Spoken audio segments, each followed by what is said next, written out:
de Beaurepaire wines are a small single estate winery located in Rylstone near Mudgee.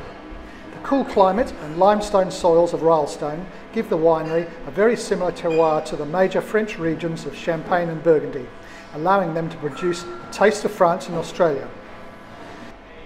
William de Beaurepaire is the son of the founders and one of the directors of de Beaurepaire Wines. I caught up with Will at a de Beaurepaire Wines function at Restaurant Moon in Darlinghurst. Will, welcome to G&M. Good afternoon, Jeremy. Welcome. Thanks for having me. A taste of France and Australia, that's a big claim. How do your wines compare to Burgundy and Champagne?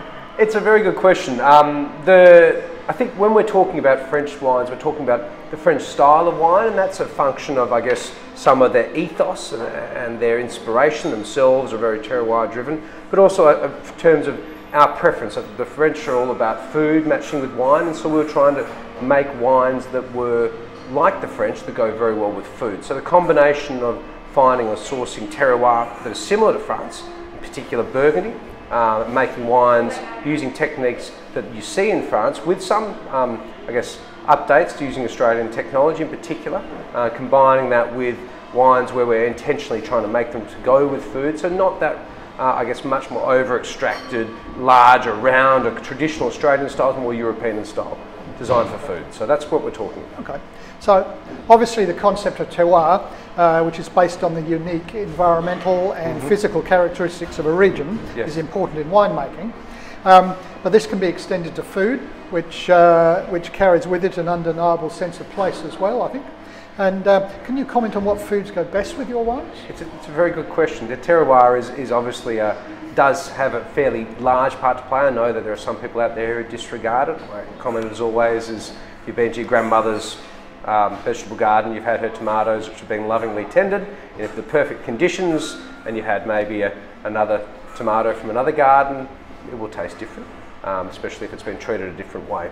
When it comes to food and wine matching, one of the things that we obviously draw upon when we're making our wine is some of the historical aspects of France, in particular some of the regionalities. Remember that winemaking in France has been going on for nearly 2,000, probably more than 2,000 years. There are vineyards or remnants of vineyards that predate BC or back into the Roman era. In particular, when we're looking at some of our wines, especially if we were to say pull out our Bordeaux selection, our Semillon, Sauvignon Blanc, or our Cabernet or Merlot blends, we're looking there at effectively foods that match the cultural cuisine of their area. And in the area, I guess in the province of Graves, which is southwest of Bordeaux, right next to Sauternes, that's a very big Semillon producer, so hence right next to Sauternes makes a sweet wine, Graves makes into a table wine. That's Basque countryside, and the Basques were very famous fishermen. They used to fish over thousands and thousands of kilometres and return with the fish to market throughout Europe. Before refrigeration, they had to rely on salt to keep their fish fresh. So their diet became very salt laden. Combined with that, they started adding in potatoes from obviously their discoveries and their cross-Atlantic travel to their, I guess, the Spanish regions or Spanish-controlled areas of South America. And the net result is that the Semillon in particular is designed with a very high level of acidity, very fresh, and that is purposely designed for a highly salty dish. So we're talking things like anchovies perhaps, or mussels, or scallops. But also I did a fantastic dinner last year with a lady called G&M in Brisbane, and we found that it goes fantastic with a bit of heat. So chili, maybe light curries and things like that, a very high level of acidity in the wine. So it's very suitable for some of the more modern Australian styles. Absolutely, the fusion, and that's why tonight we're obviously at a great mates, another French Thai fusion restaurant. We're looking at some of these flavour matching again. In terms of, I guess, if you go into the reds from the same area, historically the right bank of Bordeaux has been the traditional wine production area of Bordeaux. It's an area that's been producing wine for well over 1,000 years. The soils there are relatively shallow, got a reasonable amount of similarity to the soils that you see around Burgundy, that's from the Aquitaine Basin rather than the Paris Basin, which is Burgundy.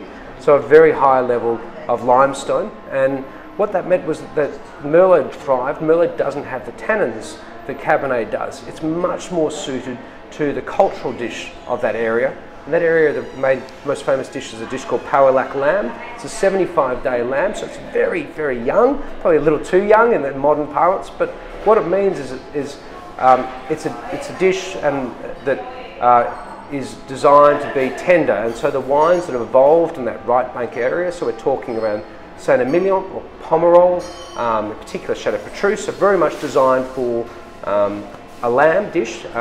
We've taken that, we make our own Merlot Cabernet, which is a classic Pomerol blend, and we recommend it very much with anything braised, baked or slow cooked. So it could be a slow cooked lamb shoulder, it could be a beef cheek, a bit of brisket.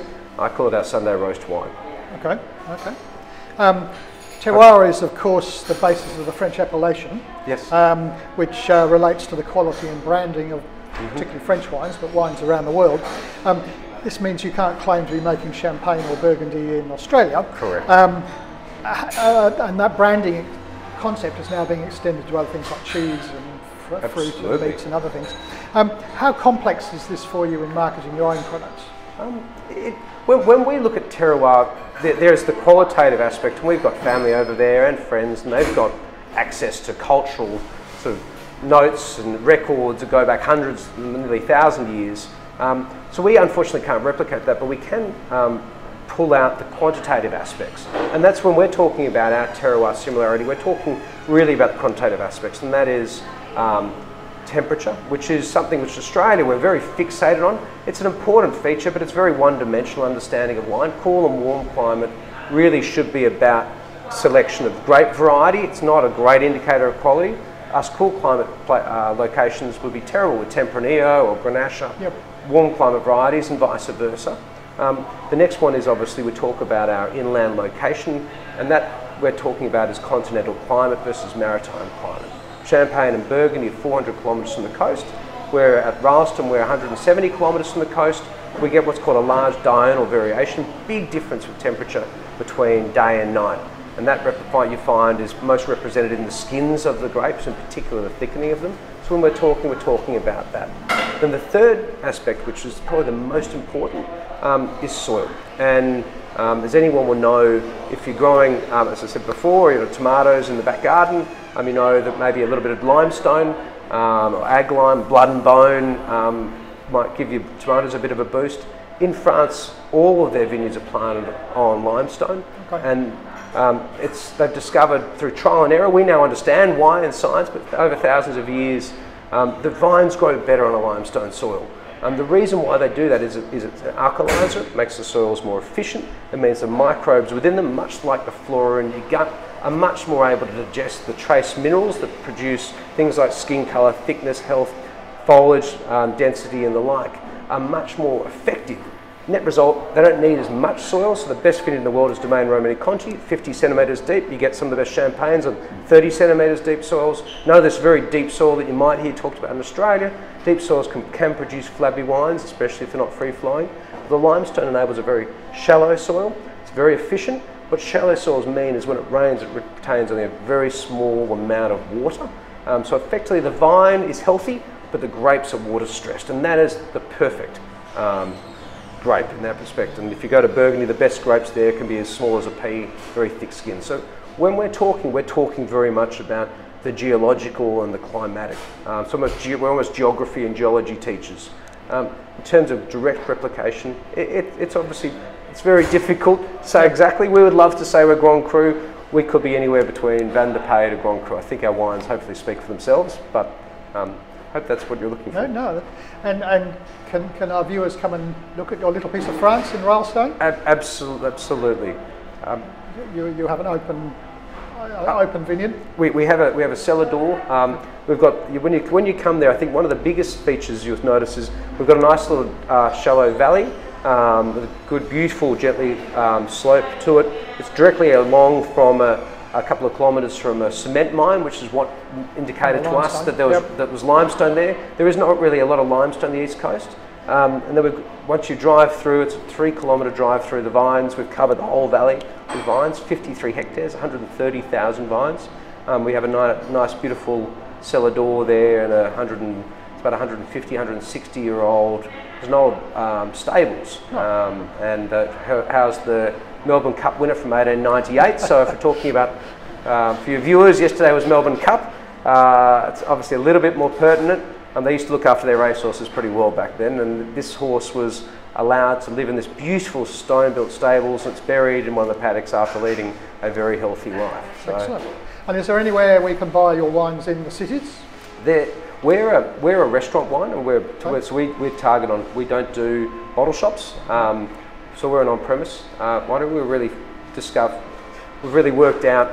We understand that most of the retail space in wine is fairly heavily discount orientated. It's owned by two very large supermarket chains, and I have great stories of some of our restaurants where they go and buy their beers from the retail chains because the sales reps aren't actually even able to match the pricing that these chains are able to get. So we made a conscious decision not to go near them. We prefer to have a couple of great customers in each location, work very closely with them. So we're in some wonderful restaurants around, all the way around Australia, all the way from Adelaide, Melbourne, all the way up, right up to the far north. Otherwise you can buy online. There's a big push at the moment for buy from the bush, and obviously wineries are a large part of the bush. We obviously support, we had a big event on Sunday, we support about 60 families, indirectly and directly through our operations. Or, as I said, come and see us. There's nothing better than actually lifting the soil up, seeing the terroir in play, seeing the vines and hearing the story in the right environment. That's great. Well, thank you very much indeed. Thanks, Jeremy.